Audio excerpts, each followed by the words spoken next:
우리는 어디에서 와서 누구이고 어디로 가는가? 내가 어디서 왔는지 알고 싶을 때 찾는 고대의 지혜. 애니 베전트 지음. 애니 베전트는 영국의 신지학자이자 사회주의자이고 여성운동가, 작가, 인도 자치 옹호자였다. 1847년 런던에서 출생했으며 1873년 여성 해방운동에 참여하면서 버나드 쇼의 영향을 받아 페이비언 사회주의자가 되었고 사회개혁가 C. 브래들로와 함께 멜서스 인구론을 선전하면서 신멜서스주의자로 유명해졌다. 1889년 종교적 신비주의자 헬레나 블라바츠키의 학설에 심취하여 신지학협회에 가입한 후 신지학 관련 연설과 저술 활동에 몰두했다. 1907년 신지학협회 2대 회장을 맡아 인도에 거주하면서 인도 자치운동에 참여했고 20세기 최고의 영적 지성으로 일컬어지는 지두 크리슈나무르티를 발견하여 세계의 스승으로 키우고자 했다. 기획자의 말. 우주라는 대양의 한가운데 떠있는 지구라는 쪽배에서. 지난해 큰 반향을 일으켰던 영화 인터스텔라는 일상에 쫓기면서 먹고 사는 데만 아둥바둥 매달리는 우리에게 놀라운 감동과 깨달음을 주었다. 그래, 맞아. 우리는 이 지구를 넘어 우주라는 큰 세계 안에 존재하고 있구나 하는 깨달음 말이다.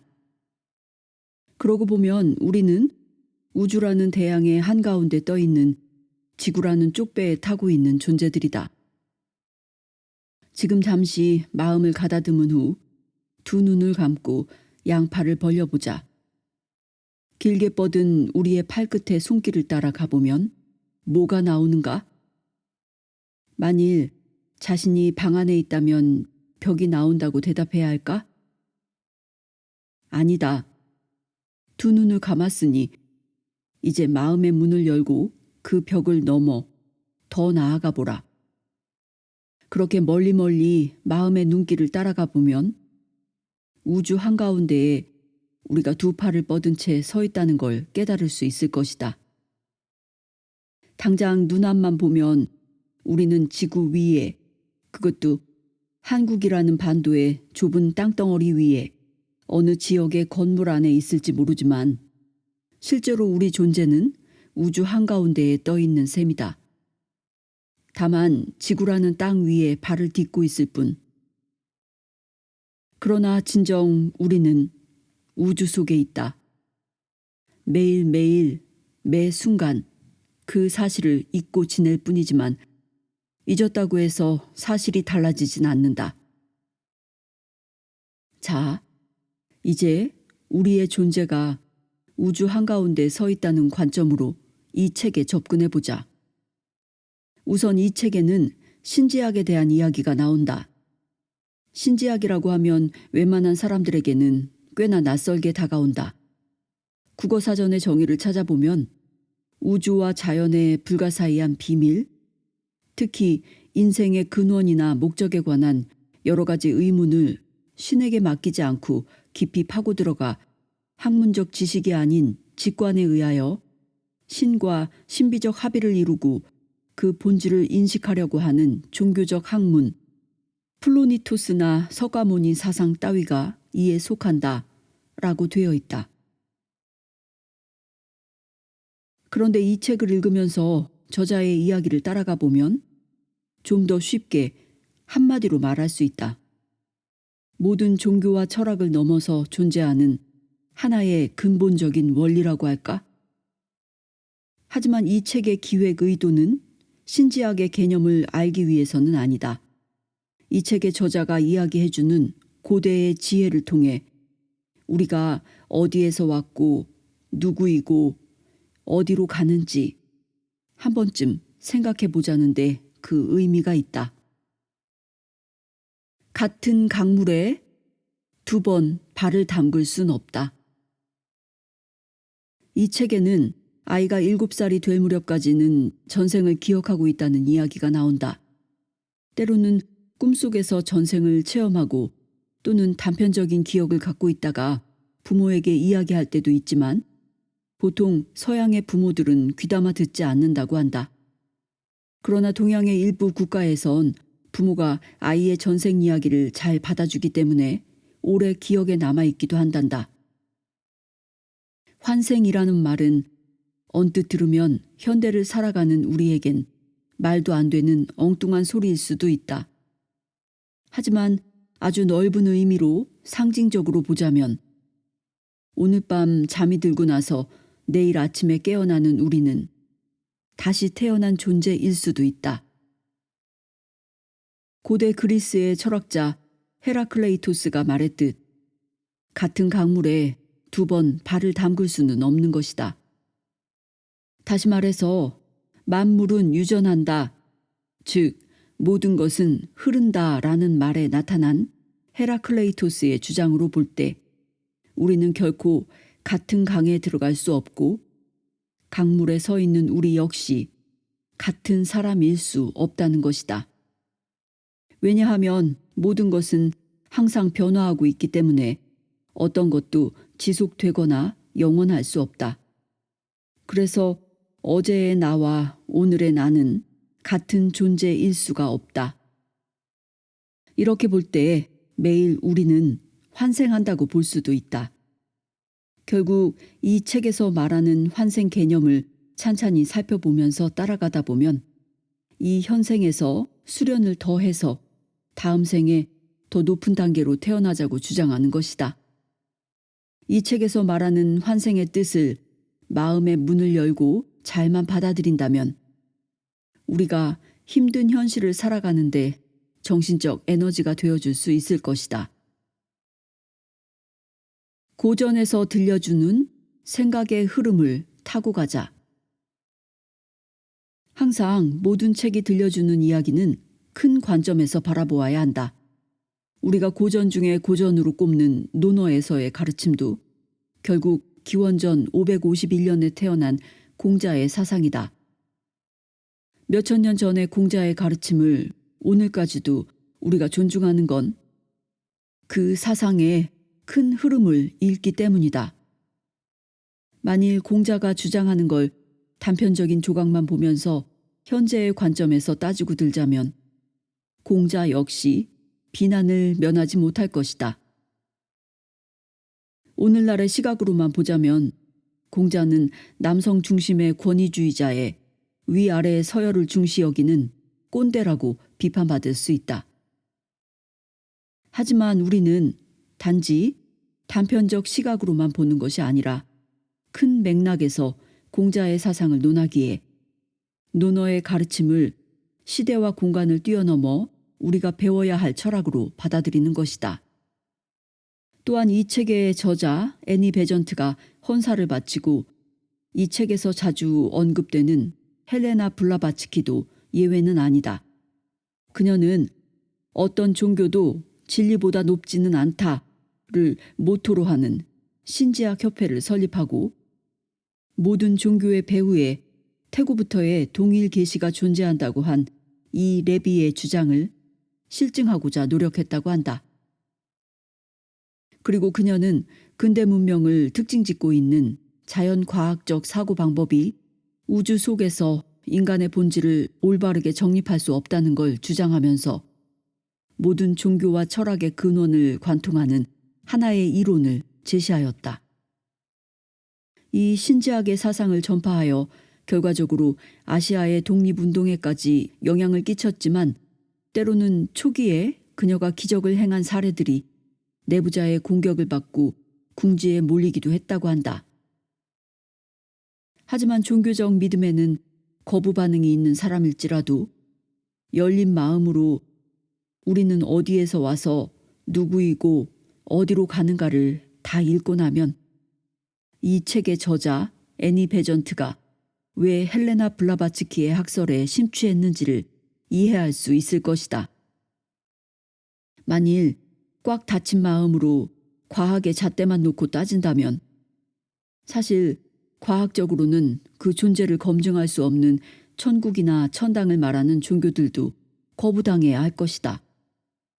하지만 알다시피 종교는 건강한 믿음을 가진 사람들에게는 인생의 큰 정신적 지주가 되어주고 있다.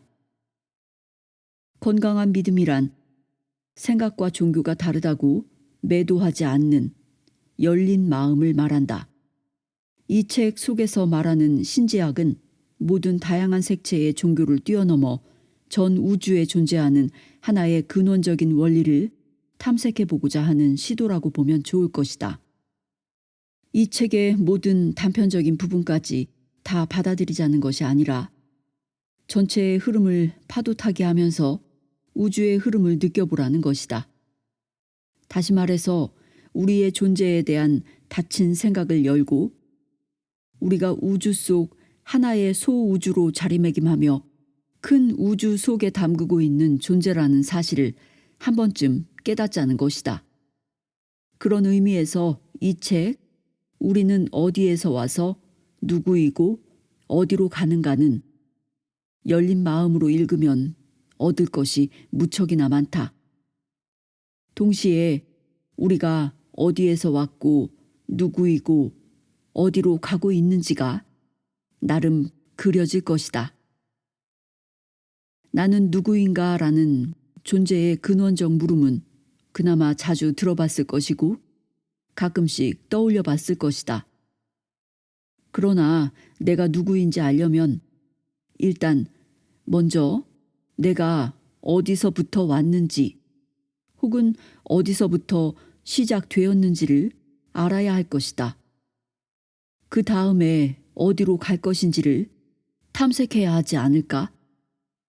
그러므로 우리는 어디에서 와서 누구이고 어디로 가는가에 이 단계적 순서는 무척이나 중요한 의미를 지닌다. 우리는 어디에서 와서 누구이고 어디로 가는가 이 제목의 의미를 다시 한번 되새기면서 인생의 의미를 찾는 사람들에게 이 책이 자신에 대한 존재론적 탐색의 계기, 더 쉽게 말해서 우리가 누구이며 왜 살아야 하는지에 해답을 찾는 동기가 되기를 바란다. 2015년 12월 조선우.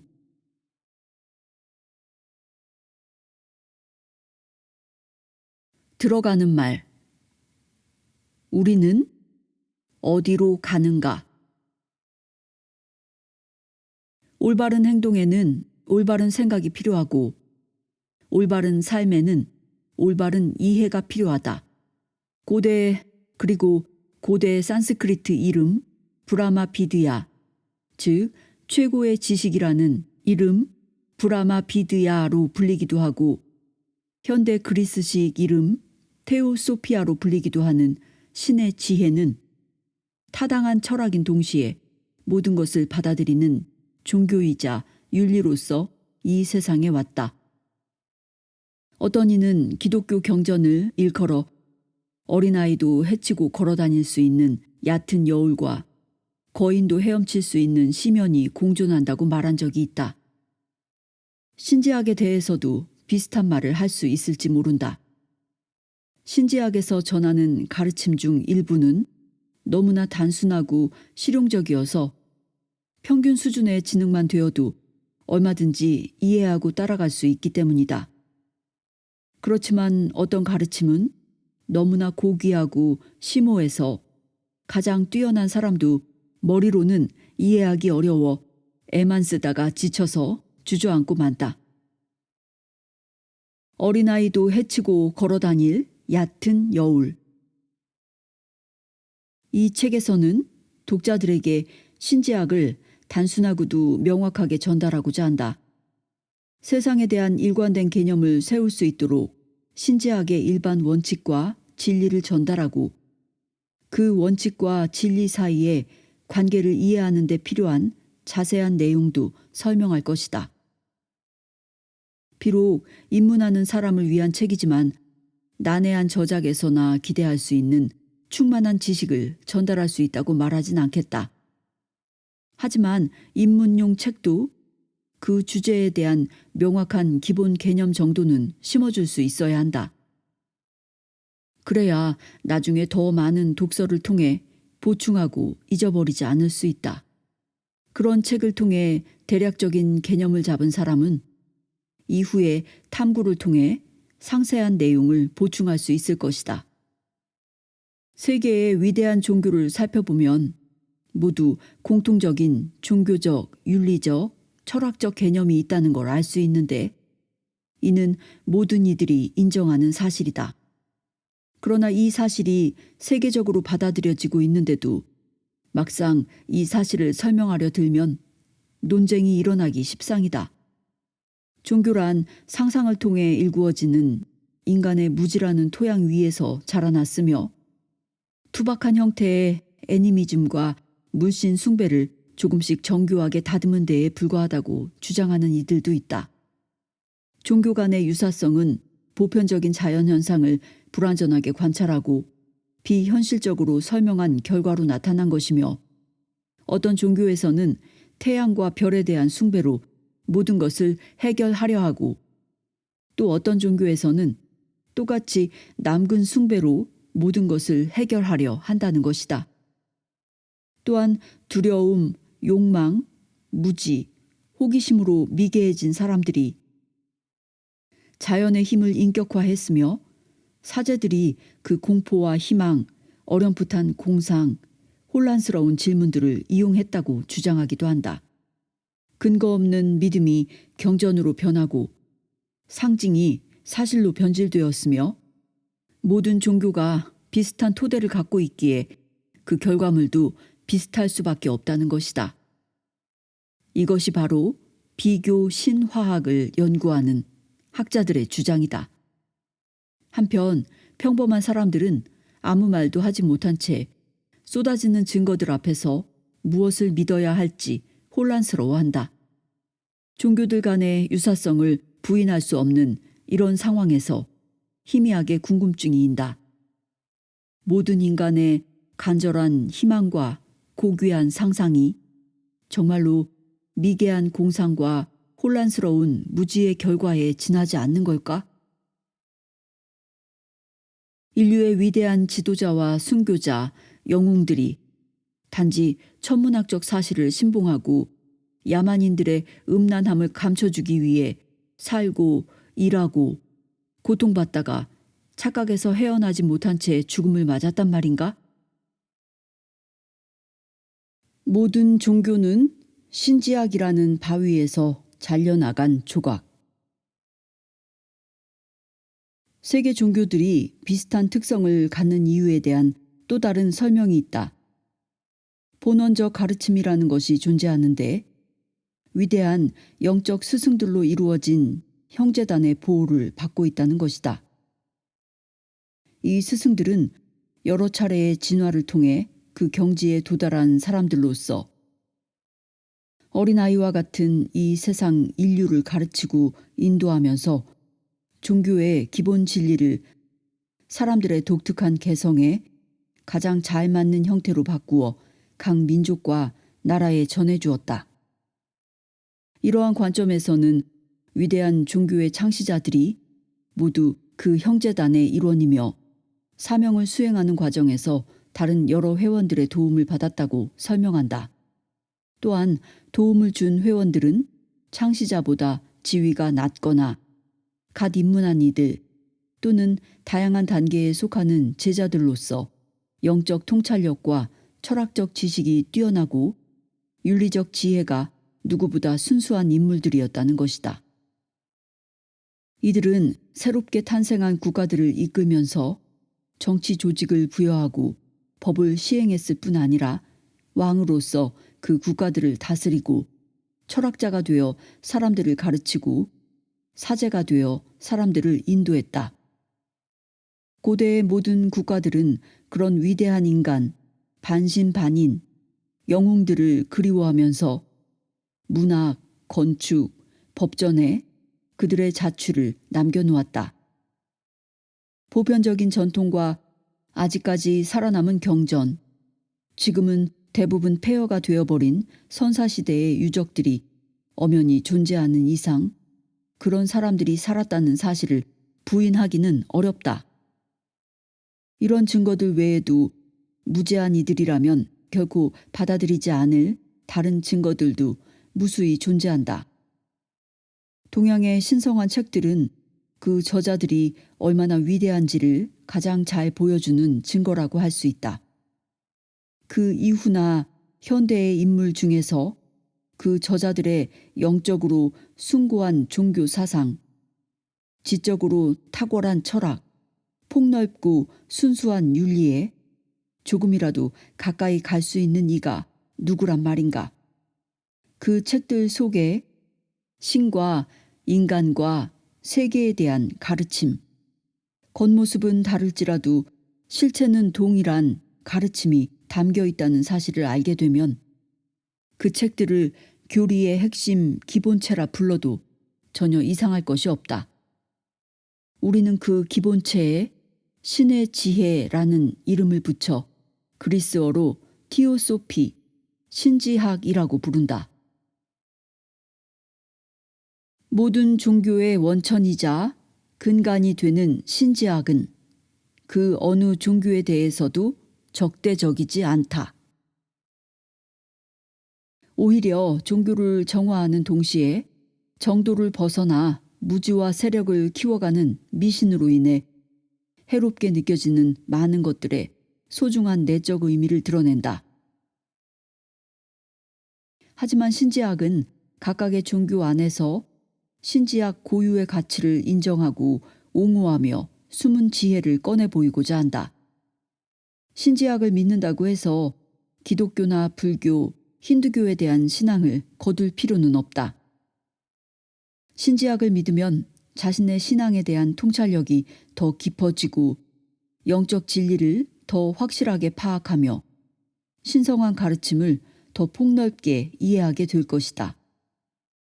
오래전 여러 종교를 탄생시켰던 신지학이 현대에 와서는 그 종교들을 정당화하고 옹호한다. 모든 종교는 신지학이라는 바위에서 잘려나간 조각이며 신지학이라는 구덩이에서 파헤쳐진 흙이다. 신지학은 지적 비판이라는 법정에서 인간의 마음속 가장 깊은 갈망과 감정을 정당화하고 인간에 대한 우리의 희망을 확인시켜주며 우리의 신앙을 고결하게 만들어 돌려준다. 이 말의 진실성은 세계의 다양한 경전을 연구할수록 더 확연하게 드러난다. 우리가 손에 넣을 수 있는 엄청난 자료 중에 몇 가지만 있어도 사실을 밝혀내고 더 많은 것을 확인하고 싶어하는 이들을 인도하기에 충분하다. 종교의 중요한 영적 진리는 다음과 같이 요약할 수 있다. 영원하고 무한하며 인지할 수 없지만 실제하는 하나의 존재, 그 존재로부터 현현하며 단일성에서 이원성으로, 이원성에서 삼위일체로 펼쳐지는 신. 그렇게 현현한 삼위일체로부터 나타나며 우주의 질서를 안내하는 여러 영적 지성. 그렇게 현현한 신을 반영하기에 본질적으로 삼위일체이며 내적 자아와 실제 자아가 영원하고 우주의 자아와 하나가 되는 인간. 여러 번의 환생을 통한 인간의 진화. 인간을 진화로 이끄는 건 욕망이며 인간은 지식과 희생을 통해 진화로부터 자유로워지고 그 결과 숨어있던 인간의 신성이 힘을 발휘하게 된다. 이름이 없으나 만물을 낳아 자라게 하다.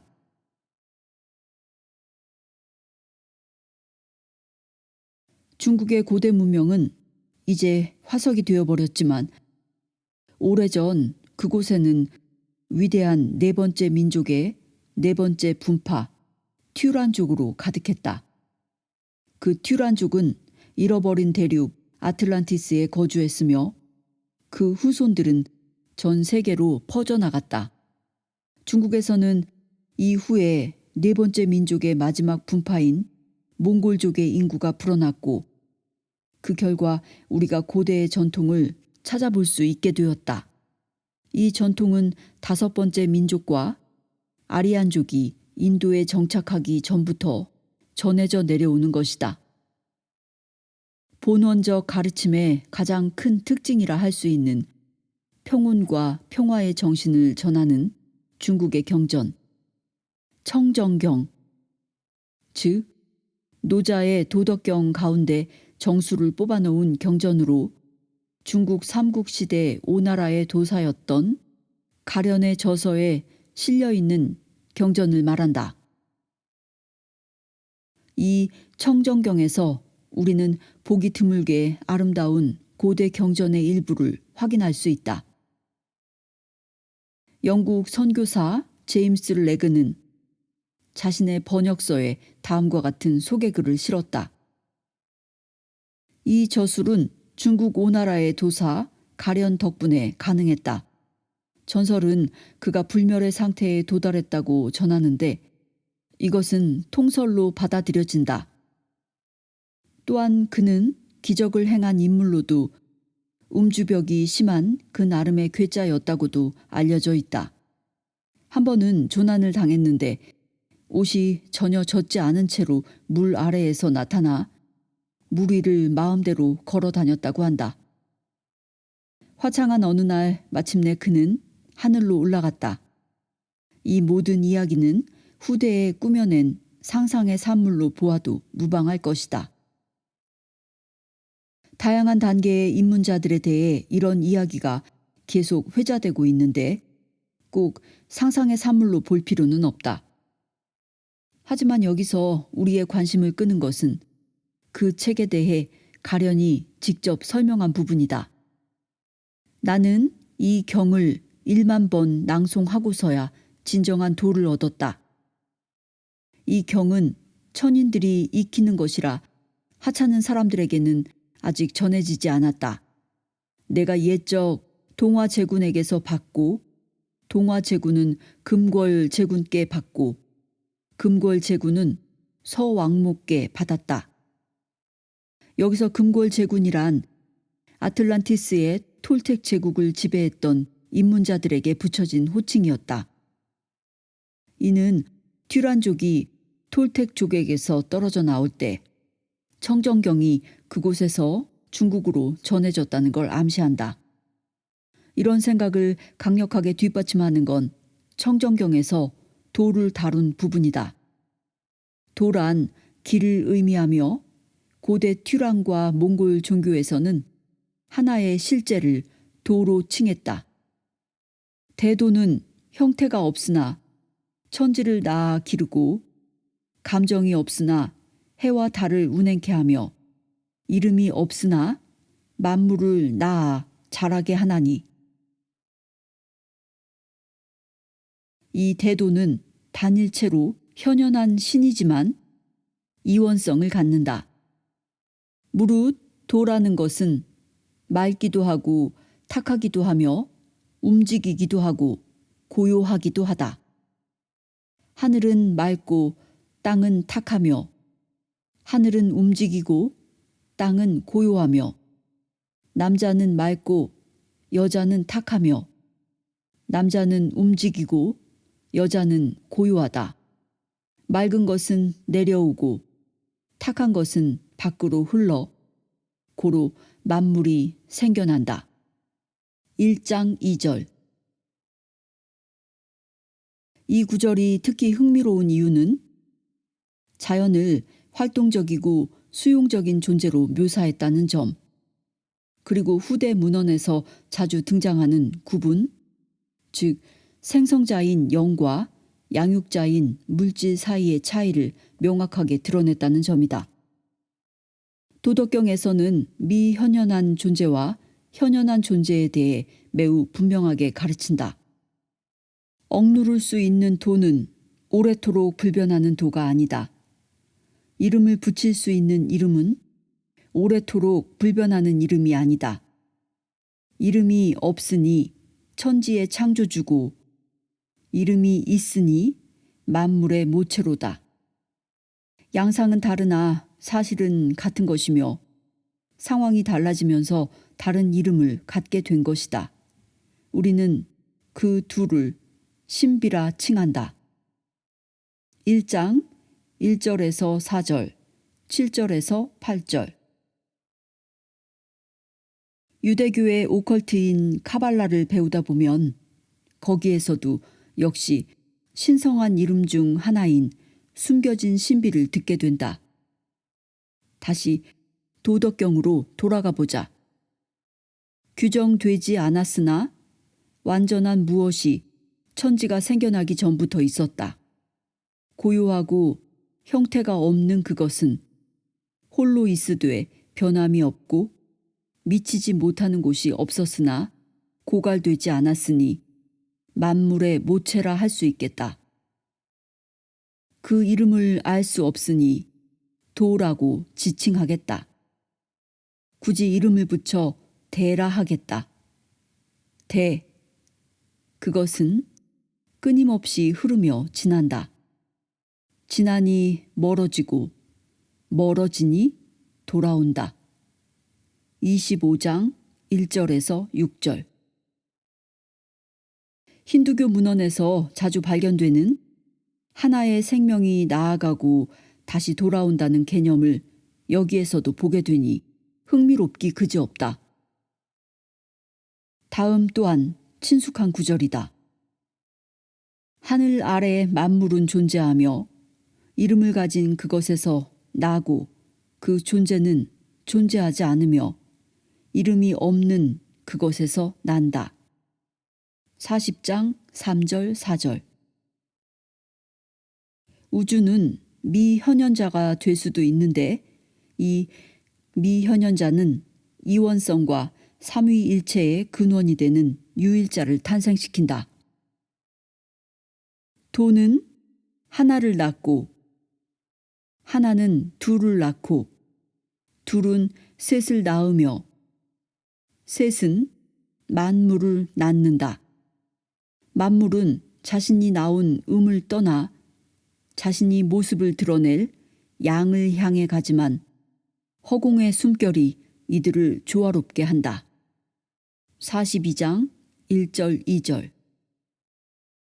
여기서 허공의 숨결 대신 공간의 숨결이 더 적절한 번역일 것 같다.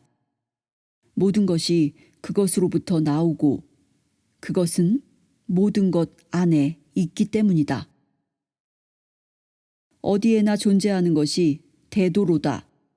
좌에서도 우에서도 보이지 않는 곳이 없나니 만물의 옷을 입히면서도 주 노릇을 하려 하지 않으니 가장 작은 것에서 그 이름을 찾을 수 있겠다. 만물이 근본으로 돌아와 사라지지만 만물을 지배하는 그것이 무엇인지 알지 못하니 가장 큰 것에서 그 이름을 찾을 수 있겠다. 34장 1절, 3절, 5절. 장자는 고대의 가르침을 전하면서 도에서 탄생하는 영적 지성을 얘기했다. 자기 안에 뿌리와 근본을 가진 그것은 천지가 있기 전 오랜 옛날부터 엄연히 존재했나니 그것에서 영이라는 신비로운 존재가 나왔고 그것에서 신이라는 신비로운 존재도 나왔노라. 장자 4편 대종사 6장 7절. 이런 영적 지성의 이름이 여럿 나오는데 그 존재들이 중국의 종교에서 대단한 역할을 했다는 사실은 너무나 잘 알려져 있으므로 다시 인용할 필요는 없을 것 같다. 레그의 설명에 따르면 도교에서는 인간 내부에 영혼과 정신, 육체가 모두 있다고 보아서 인간을 삼위일체로 여긴다. 인간은 유일자와 하나가 되고자 하는 욕심을 버려야 한다는 청정경의 가르침에서도 이런 구분은 분명하게 드러난다. 무릇 사람의 영혼은 맑음을 좋아하나 정신이 그걸 어지럽히고 사람의 정신은 고요함을 좋아하나 욕심이 이를 흔들리게 하나니 항상 그 욕심을 능히 쫓아내고 정신을 스스로 고요히 한다면 탁한 정신은 걸러져 맑아지고 영혼도 스스로 맑아질 것이다. 영혼을 맑게 하지 못하는 까닭은 욕심을 쫓아보내지 못하고 정신을 맑게 하지 못한 때문이니 능히 욕심을 쫓아보낸 사람의 안으로 그 정신을 보면 정신에는 그 정신이 없고 밖으로 형상을 보면 형상에는 그 진짜 형상이 없으며 멀찍이 그 물체를 보면 물체에도 그 물체가 없는 것이니 1장 3절 4절. 그러고는 완전한 고요함의 상태에 이르는 단계를 설명한 후 다음과 같이 묻는다. 그곳이 어디든 고요한 상태에 있다면 욕심이 어찌 생기겠는가? 욕심이 더 이상 생기지 않을 때 진정한 고요함이 있나니 이 진정한 고요함은 변치 않는 성품을 얻어 외부 물체에 어김없이 응한다. 진정으로 변치 않는 성품은 자연을 소유하나니 변치 않는 응답과 변치 않는 고요함 속에 변치 않는 맑음과 고요가 있다. 이 절대적 맑음을 가진 이가 점점 진정한 도의 속으로 들어가는 것이니 1장 5절. 여기서 도를 영감이라고 부를 수도 있는데 이 영감이라는 단어는 의미를 분명히 밝히기보다 의미를 흐리는 쪽에 가깝다. 도 속으로 들어간다는 말이 도교의 전체의 사상이나 다른 경전과 잘 어울리기 때문이다. 도교에서는 욕망을 떨쳐내는 걸 매우 중요시한다. 청정경의 어느 논평가는 도를 이해하려면 절대적으로 맑아야 한다고 말한다. 이 절대적 맑음에 도달하는 데 있어 절대적으로 중요한 건 욕망을 떨쳐내는 것이다. 이는 청정경에서 강조하는 실용적 교훈이다. 도덕경에서는 또 이렇게 말한다. 그 깊은 신비를 소리내면 항상 무욕으로 보일 것이고 늘 유욕이면 그 껍데기만 보인다. 1장 3절. 환생의 경우 그 주요 개념을 당연시하거나 그 주체가 동물에서부터 인간에 이르기까지 다양함을 암시하는 구절이 여기저기서 발견된다. 하지만 환생은 생각보다 사람들에게 그리 명확하게 전달되지 않은 듯하다. 장자에서도 죽음을 앞둔 한 남자의 진기하고도 지혜로운 일화를 발견할 수 있다. 그 죽어가는 남자에게 친구가 말했다. 창조주는 진실로 위대하구나. 또 그분께서 자네를 무엇으로 만들 것인가? 어디로 데려갈 것인가? 자네를 쥐의 간 아니면 벌레의 다리로 만드시려나? 자레가 말했다. 부모가 동서남북 어디로 가도록 명하더라도 자식은 그저 그 명을 따라야 한다네.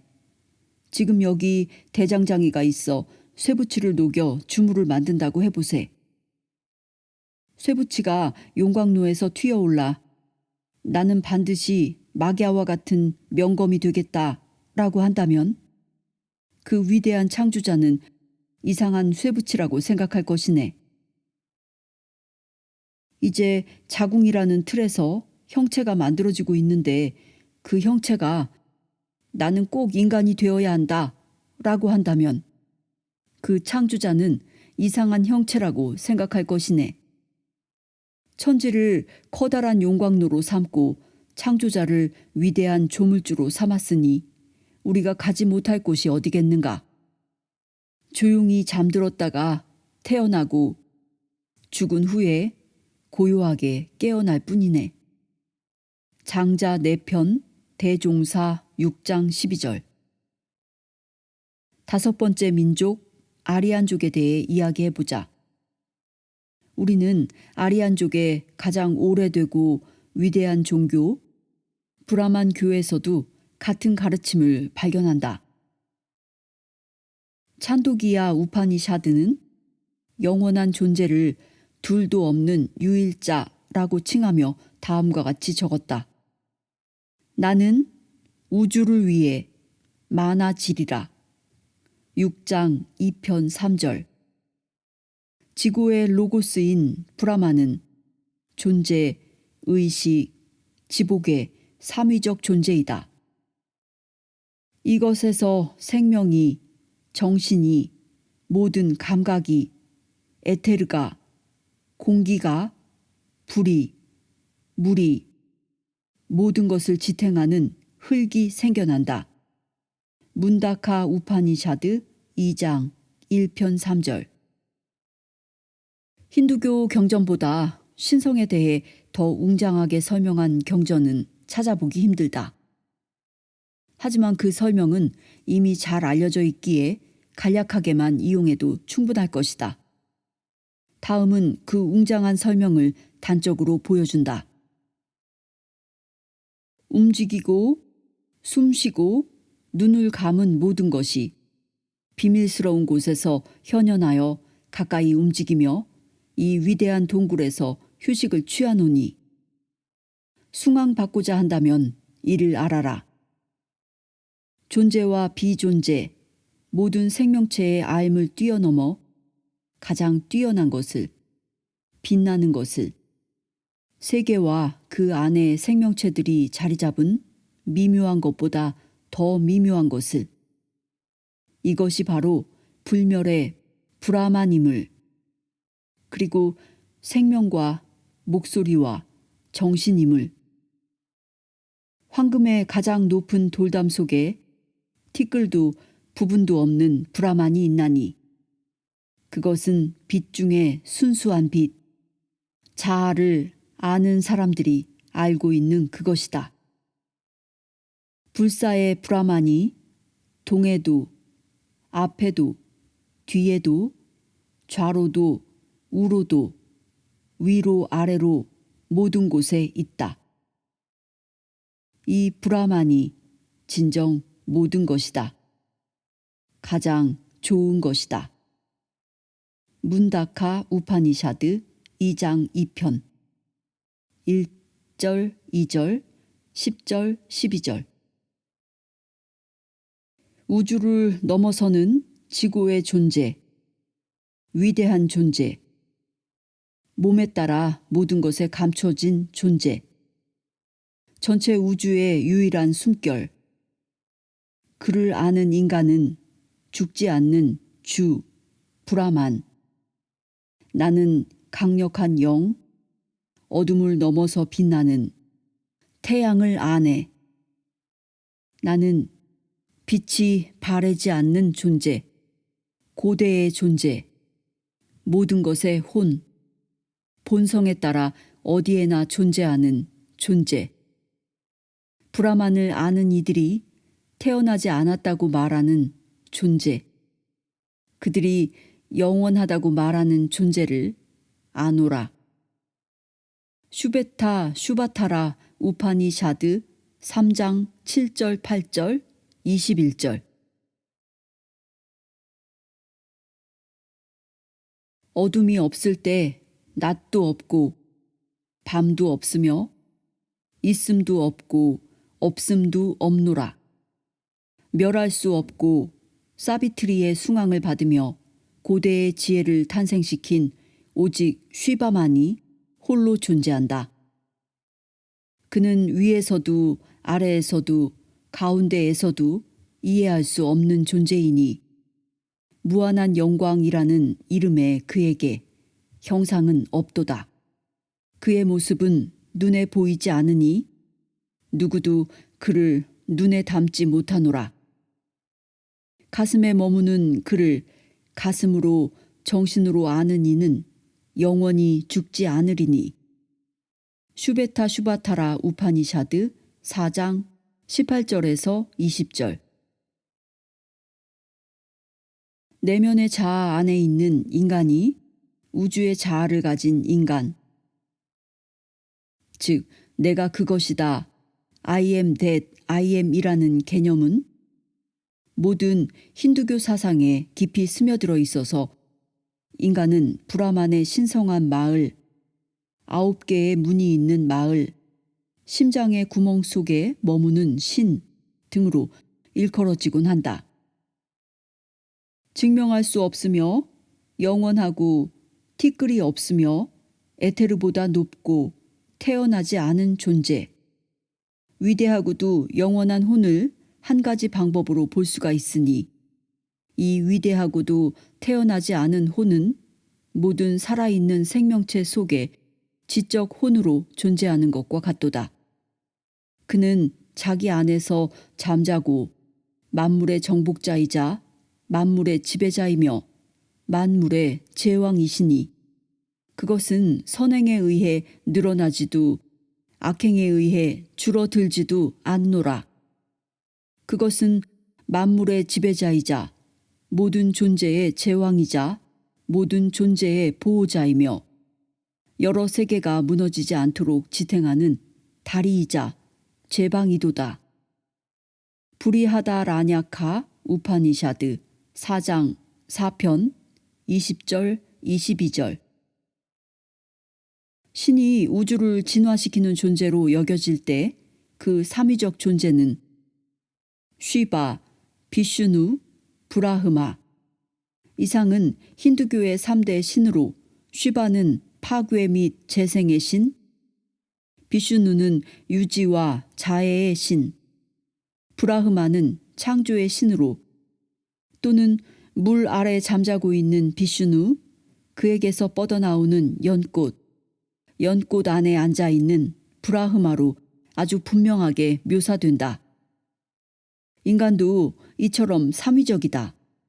문다카 우파니샤드에서는 자아가 육체, 미묘체, 멘탈체의 영향을 받으면 모든 것에서 빠져나와 이원성이 없는 유일자가 되는 것으로 설명한다. 트리무르티, 즉 삼위일체에게서 여러 신이 생겨나 우주를 운영하는 존재와 연결되는데 이에 대해서는 부리하다 라냐카 우파니샤드에 나와 있다. 그를 흠모하라 신들이여. 그를 따라 날이 지나고 해가 지나노니 빛 중에 빛, 불사의 생명. 4장 4편 16절. 브라만교에서도 환생에 대해 가르친다는 사실은 언급할 필요도 없을 것 같다. 브라만교의 삶에 대한 철학 전체가 여러 번의 탄생과 죽음을 통해 이루어지는 영혼의 순례를 중심으로 펼쳐지기 때문이다. 이 진리를 당연하게 여기지 않는 책을 찾기 어려울 정도다. 인간은 욕망 때문에 이 변화의 수레바퀴에 얽매이게 되며 따라서 지식과 헌신 그리고 욕망의 파괴를 통해 그 수레바퀴로부터 해방되어야 한다.